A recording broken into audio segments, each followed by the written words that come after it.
I was born to draw comparisons to spacemen. Recently, I recalled a memory from when I was 4 and in preschool. Our teacher was reading the class a book, and there was a picture of a large round astronaut. I shouted out loud that my teacher looked like that chubby spaceman. This made her sad. So distraught, in fact, I remember seeing her cry out in the halls. Since I was truly a demon child, I got in trouble. But that outburst molded my destiny. 16 years later, I made my first Spacestation 13 video while that teacher probably remains fat till this day. I was hoping to find the picture that shaped my future. However, it's such an arduous task because there are so many goddamn children's books about space.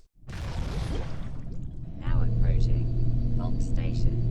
Whenever I'm at a job preference screen, it's a reflex of mine to pick bartender. Though here I can't decide my high. Instead, I'm indecisive. I put a medium amount of ambition into multiple career choices and hope my degree in general education lands me a $100K salary job. At least this station was still hiring. Now I'm stuck in an awkward position because my two mains have people occupying them, yet both jobs are selectable. I want to show somebody up since I felt that I could outdo whoever at either of these roles. Well, what did I pick? Who's the man wearing the chair as a body curtain? Introducing Sam Windpipe, the chaplain who didn't get to null his rod, so now everybody will think he's a changeling due to this dark blessing. Then Sam booked it for the chapel. On a little side note, I'm impressed with the tremendous speed Fulpstation offers its legs. Hello. Hello.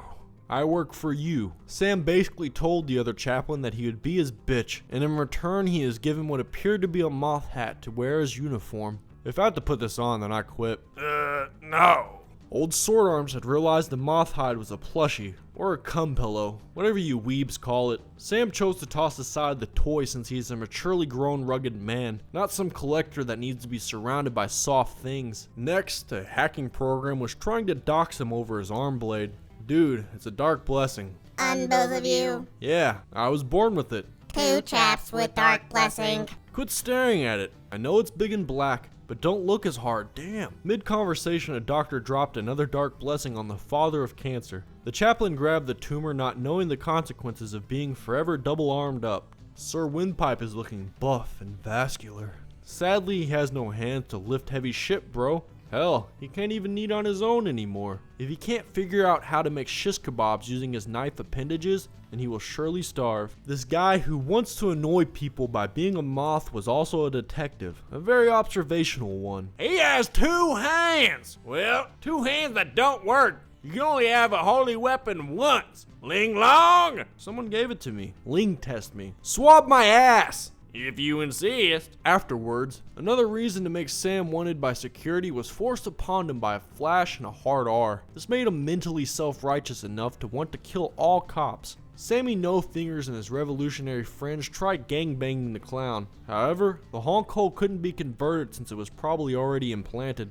When the clown came around again, the chaplain used one of his blades to mutilate the non-believer. The rebel cut off many of the clown's body parts from his big shoes to his legs. Of course, this fly smelt the bowels of death being released, though Sam became the shit target. Normally, the act of clown murder is universally accepted just about everywhere, even outside of SS-13, but this time it got him in trouble with the law. He used the D&D table in the library as a bright attractive light to juke his moth follower. Maintenance was his runaway spot until it turned into his entrapment, thus causing him to claw at the door like a stupid ass cat that doesn't know how access works. Eventually, someone with thumbs and authorization let him out. Thanks. Are you okay? No. Been cursed twice. Once Sam got back to the chapel, news of the clown's revival was brought to him by one of the rev heads. Oh well, it was a mistake. Not really. He can't be converted.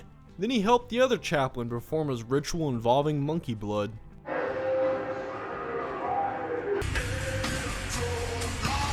Blood for the blood gods.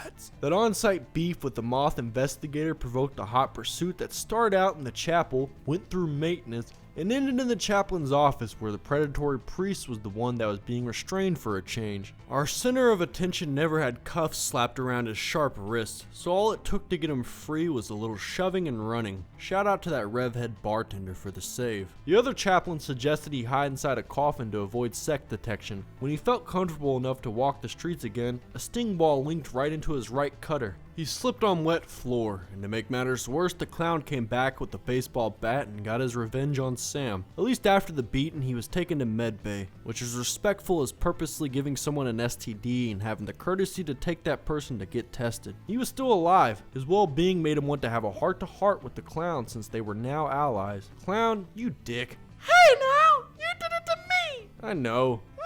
Slash. We are equal dicks. Security was still wanting to arrest Sam. These fascists wanted to microchip him with a device that ruins rebellious music such as Rage Against the Machine, Dead Prez, and that one song in particular called Somebody's Watching Me. I was gonna edit it in, but I sang it.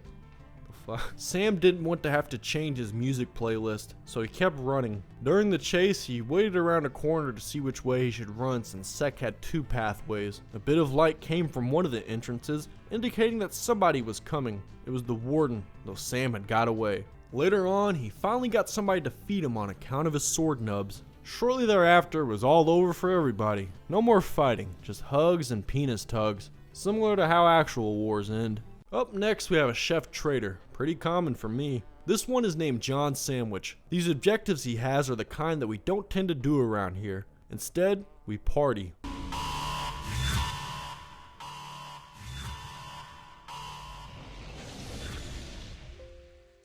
Anyways, his syndicate equipment included a pistol with ammo, a door fucker, and a box filled with poisonous fruit barrels. John's first enemy was of course the goat that loves throwing those sidekicks. Then the monkey became a filthy witness covered in evidence that needed to be washed off. While searching the TG wiki for burger recipes, John was hit with a cat girl curse because the admins are those types of bitches. Regardless, the chef would still put fentanyl and cyanide in a syringe and inject them into his meatballs like a cheese filling. John went out and found a charity event that was giving away security gear to those in need. Being a poor civilian meant he got his share of the laser guns and SWAT armor. After firing the laser gun at his chef partner, he soon found out that it only had 3 blasts remaining. When John had to switch over to the pistol, his coworker had time to crack him in the jaw. The end result was a victory for the unarmed fighter that successfully defended himself against an incompetent armed attacker. Luckily, John Sandwich could give being a traitor another shot. This time he is betraying as the quartermaster, but his objectives again are not of the hitman variety, so what's the point in doing them? His syndicate arsenal included a mini bomb, 2 C4s, an energy sword, and the B&E card. Also, you can use said card to open government crates. Inside the quartermaster's packages, he got energy guns, body armor, and 2 SMGs. The first piece of weaponry John used was the mini bomb on the HOP's office. His boom performed okay. Could have ruined more shit, but it's fine, I guess. Then, he planted a C4 in order to get into security's cargo outpost. We can all agree that smashing windows is child's play. Real men use explosives to get their way. John broke into the room just to steal a bed for his energy guns. The next C4 was used on a couple of fuel tanks in the cargo bay. Why, you may ask? Well, the power was out. That means you need 2 things: heat and entertainment, and this provided both like a fire pit for rednecks. One of those damn coal miners was passing through the Sandwich family's property. John had to please his ancestors, and those ghosts that talked to him said they want this trespasser dead. Also, this working class sacrifice was dragging around one of his brain dead miner cousins, but John left him alone since perhaps he could take the blame for the shooting. Then, with no consent or any type of heads up, the research station started getting turned into a sleep study clinic. Now those who can't reach their emergency handheld air will fall into a coma.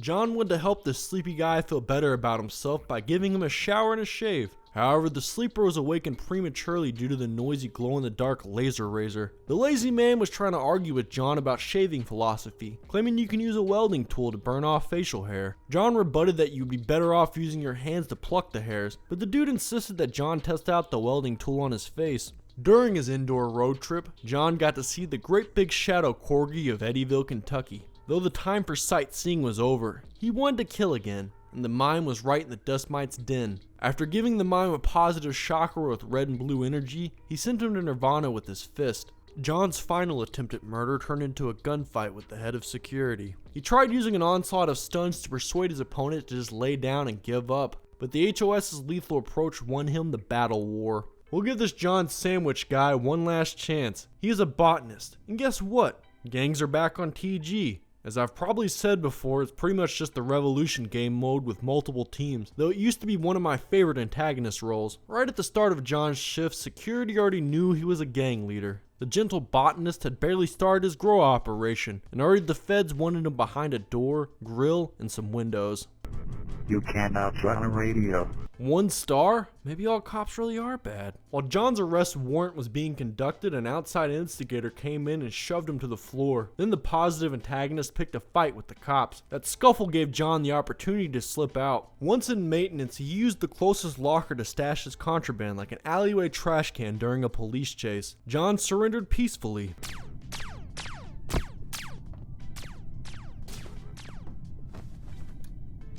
Oh no, they found his yellow shirt and sunglasses. That is enough proof to lock him up forever and throw away the cell. Goddamn fashion police, there wasn't even a crime committed yet. The unreasonable big hoss gave John a round sentence in the permabrig. When the door inside the cell opened, 2 other inmates popped out. Both of them also were probably gang leaders that didn't get a chance to recruit. This method of policing you witness is how we can solve our world's gang problem. Just simply arrest the leaders before they can find people to lead. John wanted out, and tapping this window with a bar stool might be his only way to escape. Never mind, the stool was too soft to break windows, but fear not, for this other inmate pulled a spear out of his ass and got shit cracking. Then that crazy motherfucker dipped into space. John joined the escape even if death was almost guaranteed. Can you blame him? Imagine if you broke out of prison surrounded by a massive lake. Are you gonna swim or walk back to your cell? To conclude this mediocrity, I visited the Colonial Marines server for a round. It's the top dog in terms of population, but I barely touch it since I'm a fucking hipster that plays mostly on Station. Steve Jackhammer has returned as a Delta Squad Marine. I really hope he makes me proud, and by he, I mean me, and by me, I truly mean you.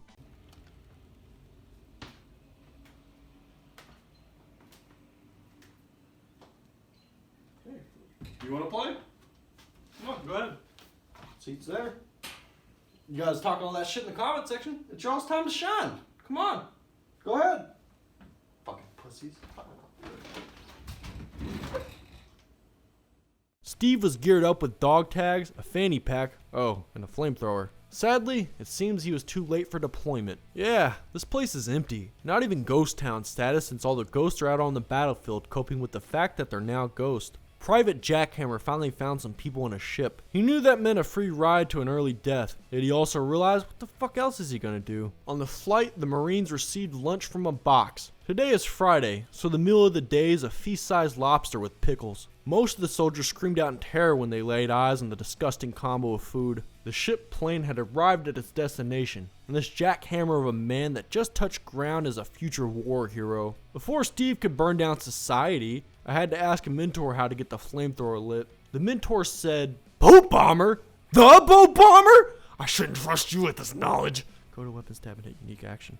You see that? I pulled out his anime pause too, only right off the bat. I replied, "Ha, thanks for that, boat bomber. Alright bud, good luck." What a nice guy. Now if this Fort Delaney fellow gets promoted to admin, he'll become corrupted and turn evil like the rest of them. Anyhow, Steve had some burning to do, and he started with this dead guy that had dancing blood syndrome. The lunch item from earlier was now alive and had entered Steve's cooking radius seeking revenge, which is similar to what animal rights activists believe will happen if you grill meat. This cherry-coated cheetah wouldn't leave. A barrier of fire was the only thing standing between Steve and this predator. He told this other Marine what was going down, but the douche would rather just organize their toys. Then a one-legged soldier with incredible balance appeared. Steve was so impressed, he shared some of his fire to protect the man. Some talks of peace came in the form of speech bubbles from both conflicting parties. Unfortunately, they're speaking different languages, which meant that they would continue to fight for superiority.